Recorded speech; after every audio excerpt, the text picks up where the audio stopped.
We are from Group D. We want to explain about a separation system for purification of methanol production. So our project is titled Design of Reactor Separation System for Methanol Production Plan. Here our team members in the next slide. These are our teams. So Nur Hidayah binti Zakaria with student ID of 220120000. And then me, Devlin Zaira Janisha, 25005916. And then my other teammate Nur Rahman Ramadan, 25007514. And the last one, Nandito Ratnaputra with student ID of 2500777792. We are all from chemical engineering. So on the first slide, I will explain about the introduction. First, why methanol is important. So it's a vital chemical feedstock that used to make things like formaldehyde, and it's also becoming a clean marine fuel to help reduce carbon emission.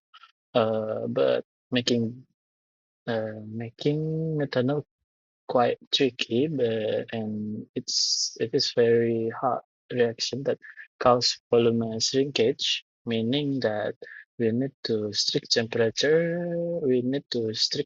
the temperature to keep the catalyst from dying too quickly. Normally, purifying methanol requires a distillation column, which using a lot of energy. So, in our innovation in this project, we using purification system that aims for 99.5% purity without using big energy from distillation column. Instead, we use two main steps. That the first step is a flash separator to remove unwanted gas. The second step is using adsorption for the final polishing. If we look at the diagram in my picture, that if we the raw feed that flow through the heat exchanger 101 going to the flash separator for FS0101, the impurities are removed from the top in go to the stream 4. Meanwhile, the liquid at the bottom on stream 5 goes to the step into the absorption column at the AD 1.1 to get rid of any remaining water.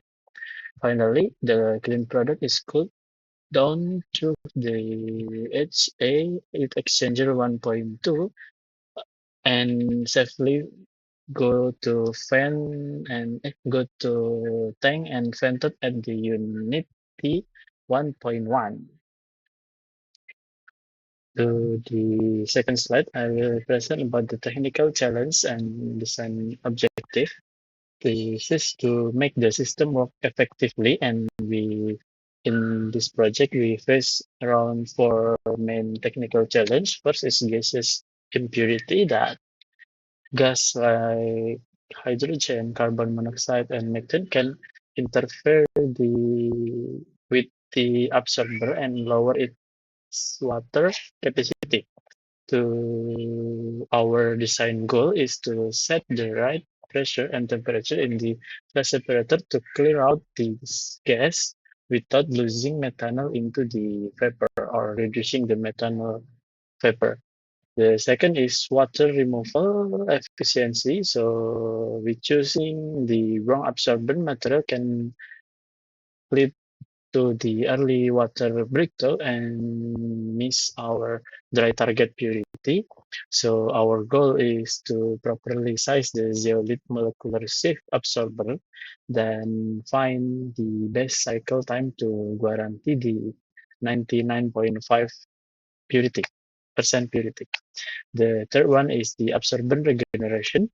A bad regeneration method can cause thermal stress that damage the material and waste our energy.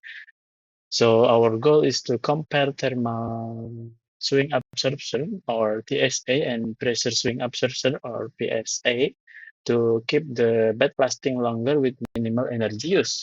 So the last one or the four is the unit interdependence.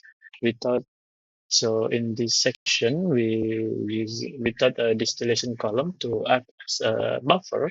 The flash separator and absorber are linked directly and making them sensitive to the flow and temperature change. In this section, our goal is to optimize the system as the wall to keep the everything stable and running continuously.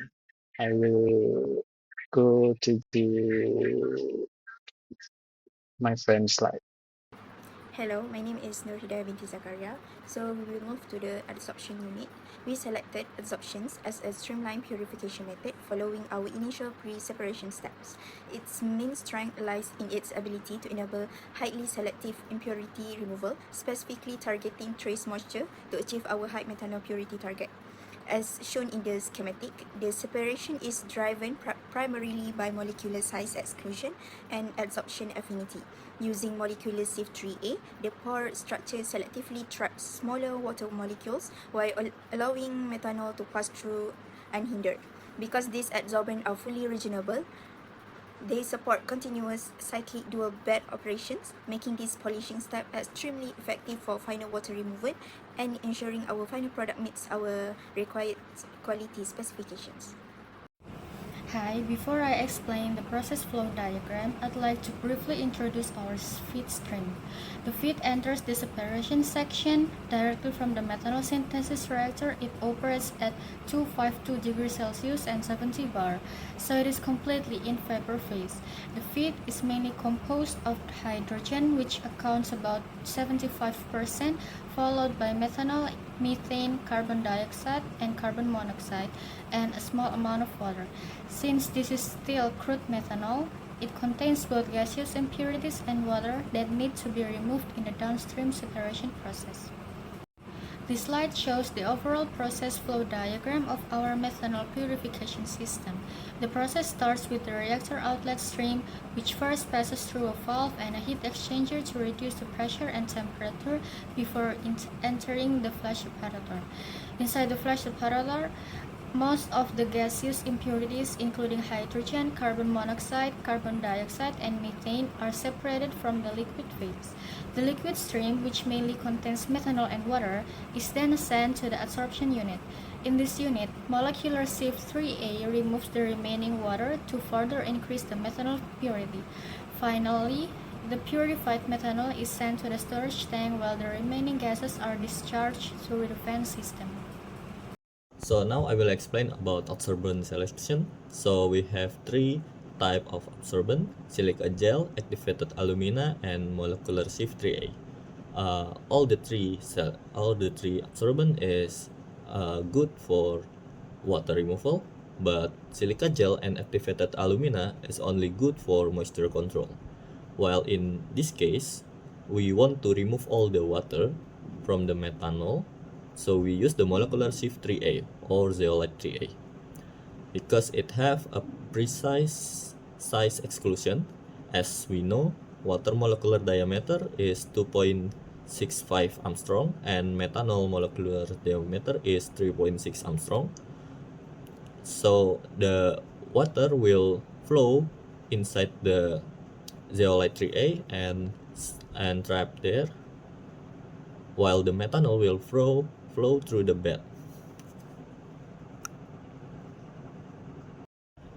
And for the absorbent required, the target removal of water, we have around 962.47 kg per hour of water, and we use the thermodynamic model of beta Langmuir, alpha Langmuir Freundlich isotherm model that shown the equation shown as follows.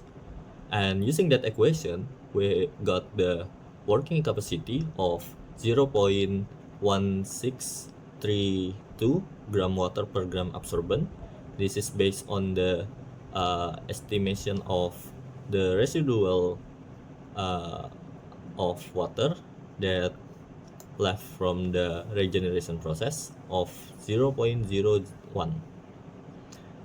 and the total absorbent required is around 170,000 kilogram. Now for the continuous process, and we have the laboratorium data experimental. In lab data, they use the diameter of column at 1.4 centimeter and the flow rate of 7 liter per minute. And the column that they use is on the three size: 8 centimeter, 26 centimeter, and 32 centimeter, which have the breakthrough time on 20 minutes, 40 minutes, and 45 minutes respectively.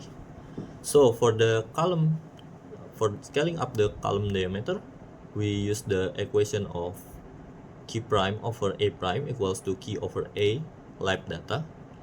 So basically we maintain the mass flux at the same value. Using that equation, we got the new diameter D prime, which is the column diameter of our case, at 2.6 meter. So next, for the scaling up the total head column, so the equation of total head column is HT equals to HB plus H unused bed, where the HB is proportional to the increase of breakthrough time, or TB, with the K as a constant. So we can do a linear regression to get the equation of HT equals to KTB plus H unused bed. So using the previous data, we make a linear regression where the time be the x-axis on the x-axis and the column height on the y-axis. We have the linear equation of y equals to 0.9429 x minus 11, where the x in here is the breakthrough time. So in this case, our target breakthrough time is 12 hours. So the specification of the column will be the diameter of 2.6 meter and the column height of 6.72 meters. And the LD ratio that we have is 2.58, which is the preferable ratio for the vertical column. Next, the regeneration system will be explained by Hidayah. Now, we're moving on to the adsorbent regeneration system. To ensure continuous plant operation, we utilize a two-column thermal swing adsorption, or we call it as TSA system, operating on a 12-hour cycle. While one bed is actively adsorbing water, the second saturated bed undergoes regenerations to restore its full working capacity of 0.1932 kg of water per kg of adsorbent. Because water forms strong polar hydrogen bonds inside molecular CF3A, pressure drop alone won't work, so we must apply thermal energy to free those active zeolitic sites. Next, we will continue with the regeneration part, and the regeneration procedure follows 4 straight steps. First, at the 12-hour mark, the saturated bed is isolated and residual liquid methanol is drained.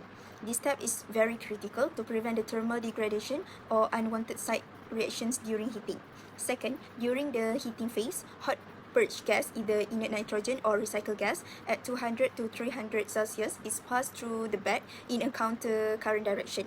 Heating counter currently ensures the clean outlet end of the bed is regenerated first, avoiding moisture recontaminations. Third, in the cooling phase, a cold dry gas stream lowers the bed back down to our 40 Celsius operating conditions. Returning to 40 Celsius is vital because high temperature severely reduces the sieve absorption capacity, which would otherwise cause the premature water breakthrough. And finally, during the repressurizations, the column is gradually pressurized back up to 10 bar to avoid pressure shocks or bed attritions, resting on standby until the active bed completes its cycle. So we already go to the last part of our presentation that we can say it as the conclusion or summary of our key findings in this project. So let's see, we have 3 points. That first is on the flash separator. In this flash separator, we operating at the 15 bar and 40 degrees Celsius. It proved that to be an efficient alternative to the traditional distillation. It successfully removed the most of the gas impurity. Though we face a minor trade-off, about around 16.88% of the methanol was lost to the vapor phase. So the second is on the absorption stage. We use molecular sieve 3A in two-column setup with 12-hour cycle. To reuse the material, we apply